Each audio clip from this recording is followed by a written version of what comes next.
Alright, so welcome. This is Vulkan here. So I haven't been playing Star Citizen much lately, but I have been playing this game, Stationeers. For those that haven't seen it before, it's pretty in-depth. Go ahead and start with a little tour of what I've been doing here. So, we'll just start over here in the corner. I've got a shower set up along with my water for drinking. Got refrigerator over here with some food. Well, right now it's just got some bread in it. Got different levels of food, so you can eat basically uncooked food. Doesn't give you much. You can see in here I've got some flour, oil, powder, cocoa powder, sugars, different ingredients. I've got soups. I've got my packaging machine has a bunch of cooked tomatoes, pumpkin rice, and corn in there to make more canned goods. Got an actual oven here to cook some stuff as well. Let's see, we've got oxygen, carbon dioxide, nitrogen, all necessary for survival here. Nitrogen is just kind of a filler. We've got a waste tank over there. So it actually pulls in. We've got my suit station here so I can put my helmet on it. Here, kind of like store this stuff here. And what'll happen is when I do that, it actually fills my air tank, empties my waste tank, and then fills my jetpack as well. Also charges my battery. Let's see what else we got in here. Got our batteries. Got the vending machine here. It's a refrigerated vending machine I've got in here with different foods that get pulled from the garden directly. Yeah, about time to make some sugar. We'll go ahead and do that real quick. Go ahead and make some sugar. So, let's see. We'll get our sugar here. And put sugar in here. Or sugar cane in there. This actually converts it to sugar.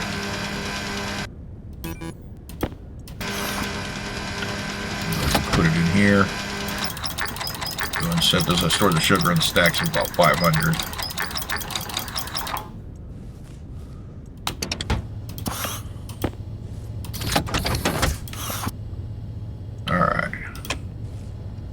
Kick out a package of sugar. Go ahead and store that in here. Use that later on to make some stuff. This is actually used for chemistry. It's actually used to make like milk and stuff like that from fern leaves and so forth. I know, sounds weird, but it works. Now let's see what else we got in here. We got some wheat, tomatoes, seeds. This is all harvested automatically from the greenhouse. We'll go ahead and take a look at that real quick.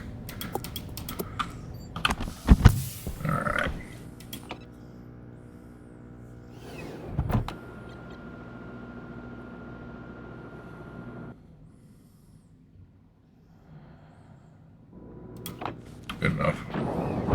Alright, so we've got various things here that are ready for harvest. So forth. And we've got, assuming it's still working, I don't have to reset it. Yep, there. Looks like it's actually stuck.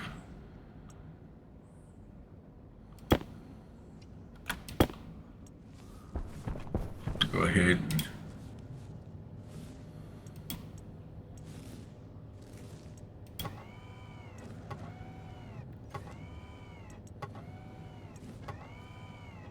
there we go. So basically what it does is it harvests the stuff. It harvests the stuff in the bins and the planters. And then it'll come over here, work its way around. It's kind of funny how you gotta do this sometimes, but it is what it is. And then it'll come over here and it'll actually dump it in the storage there. And then it'll go back to where it was and it'll pick up from where it left off. Alright. Then we've got, this is where I create my oxygen basically from these plants. And then this over here actually has a chip in it, or, well, the chip's not in here, but this basically is the air filtration unit that actually pulls the oxygen out. I've got a couple of chips over here. This one is actually the LAR housing that controls what that robot over there is doing. This one controls the actual atmosphere, and then this one actually controls the grow lights up top. So day cycle on most of these planets and moons in this game are about 20 minutes roughly. Then these lights come on for like 10 minutes and then they go off for like 5 or something like that. Because the plants actually require both light and dark. Otherwise they won't grow properly. Alright, let's continue on here.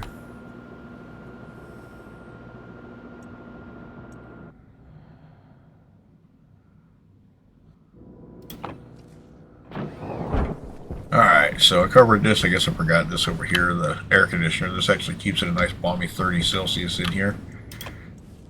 So that nothing actually goes bad or anything like that. Alright. This next area is the main area. This is where I started out.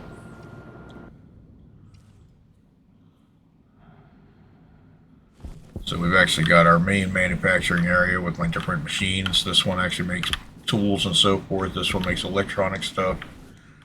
Basically pipes and plumbing machinery and stuff like that atmospheric filter in there is made in there. This is basically the auto lathe, which makes your basic stuff like your frames and your sheets and so forth. Now we've got our metals stored over here, just regular standard metals here. Got our alloys over here.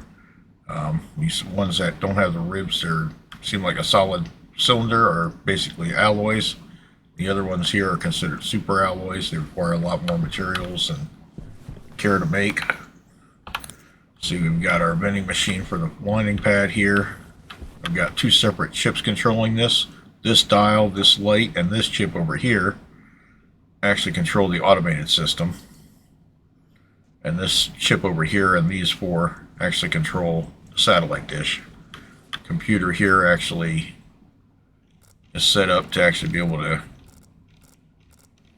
contact these ships and these traders and actually have them come down. And in the process of working on getting a powerful enough satellite to get the genetic engineering, that's how you get like chicken eggs and different types of plants and stuff from the normal. This area over here is where I started to set up a Stirling engine for power, but I haven't finished it yet. We've got remote wireless power throughout the base along with this battery here that charges automatically. Let's see what else we got up here. This is basically our recycling area here. I need to empty this out, but I haven't got around to it. And then we've got our volatiles and carbon dioxide that are actually pulled from outside in the atmosphere. Use the carbon dioxide for cooling. Also use it for the plants. Basically it pulls in, wrong thing, pulls in from outside using this vent, fills this tank to 4 megapascals. That's just so that the pollutants don't liquefy. We've got our waste tank here where everything goes through before it gets processed through the nitrogen, carbon dioxide, and oxygen filters. So we got, as you can see, a little bit of each. And here we've got our furnace setup, which is all automated. Well, not automated. Basically, I just turn this dial here to decide what I want. And then I hit the button, then it will actually heat up the furnace for whatever I need it to be. I actually got that script from Steam Workshop. Store my actual hot gases from the furnace in here. I've got this set up underneath here that actually filters the pollutants out, but it also cycles the air outside into a radiator when the temperatures at night are lower, and then it cools it. As you can see, it's down to 146 degrees. Already got some over here at 144. So at some point I'll cool this down and filter it into those other tanks. Got our volatiles collection here, which we use to make fuel. We've got our setup behind here that automatically makes fuel that I use for the furnace. It also has the fuel I use for the hydrogen or the H2O creation down below. We've got a cooling circuit over here set up for the volatiles. When it comes in, it's about 130 degrees, 127 or so. Cools it down to 25 in here. Let's see what else. We got another power station. Got my little paint station here with a vent. So basically go in here, close the door, throw something on the floor, paint it whatever color I want, suck the pollutants outside. Got my cobalt mining going on right here. The way they've set up Stationeers now is pretty much you have mining, deep mining, or deep ore, mining that actually occurs. But the different regions have different metals and so forth. I like to keep these doors shut just in case something happens where air gets loose somewhere. Let's see. Let's go downstairs and take a look. Again, keeping a weight a section off the floor. We got our battery bank over here. These are large station batteries that feed the smaller batteries upstairs. We've got our generator over here. That's a gas generator that basically fills or turns on or automatically comes on and runs whenever this one over these batteries get below 50% altogether. And here we've actually got our H2O creation and our cooling system. It actually cools the carbon dioxide down and the gas coming in. Currently we're running liquid pollutants to actually cool. It's actually sitting about 88 because I just sucked in a bunch of hot gas. And then it'll actually cool it down, eventually cooling this down as well.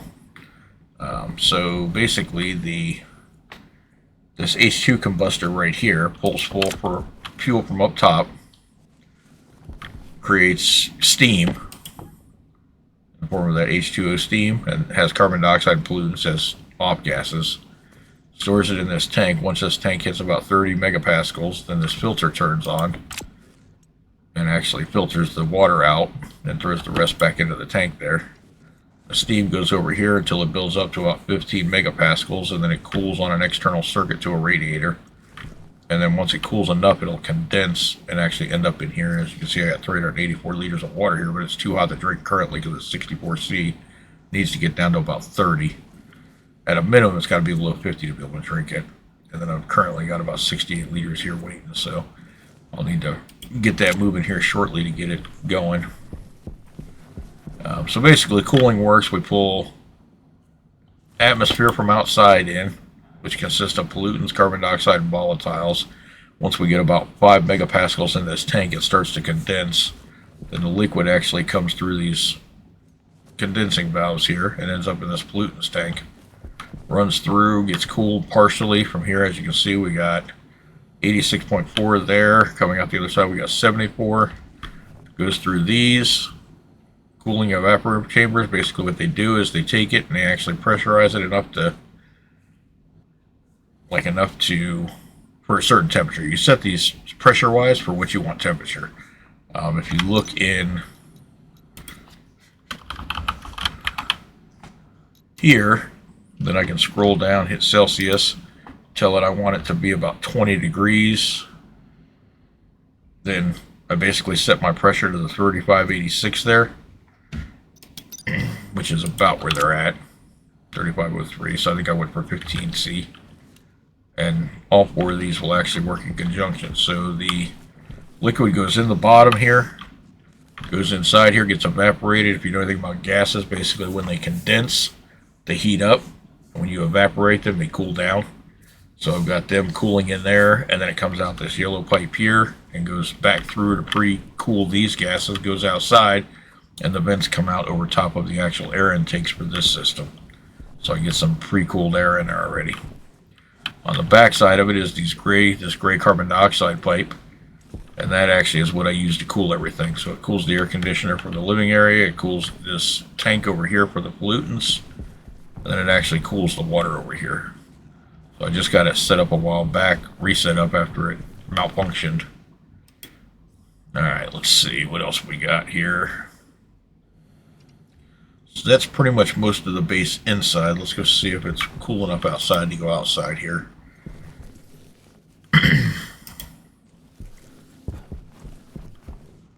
Alright. Yeah, it's going to be hot out, but we'll be alright.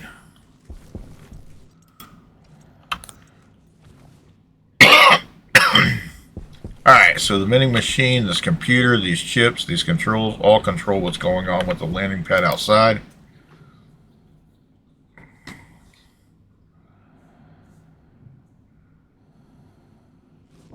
Alright, so we've got the large 9x9 landing pad here for the larger ships. We've got our satellite dish, we've got our windmills up here, and our solar panels up top up there. And we've got a smaller hangar here. As you can see, I've got a ship in here right now, but if I want to, I can actually close this off automatically and then evacuate all the air. See the light in here? You can see down in the bottom right corner down here. that the pressure is starting to go down. Eventually it'll empty out completely. And then this tank up here actually has atmosphere that I can pump in here for oxygen atmosphere. Not going to worry about doing this right now because this guy needs to go. I don't think he has anything that I want. So he'll go ahead and leave. I built this because in order to get some of these people to land, you have to do that. Now let's see, we've got the large tank of CO2 here. Volatiles there that I still need to cool yet. We got our intakes and everything over here. We go this way. You can see over here we've got our deep miner. This is actually set up, it feeds into this silo right here, and then from the silo it goes down into the centrifuges you saw earlier. And a tank that I was going to use there. I've got my solids generator for when I need to generate some power real quick. Let's see if I can get up here. Alright. Here we've got our solar pads. They put out between about 500 and 700 during the day.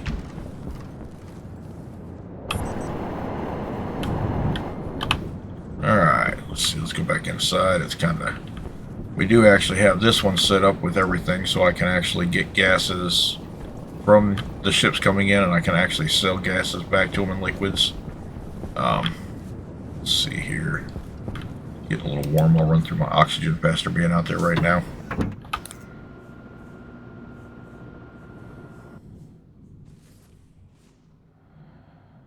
Obviously, whenever you have a vacuum, there's not really any sound. Alright.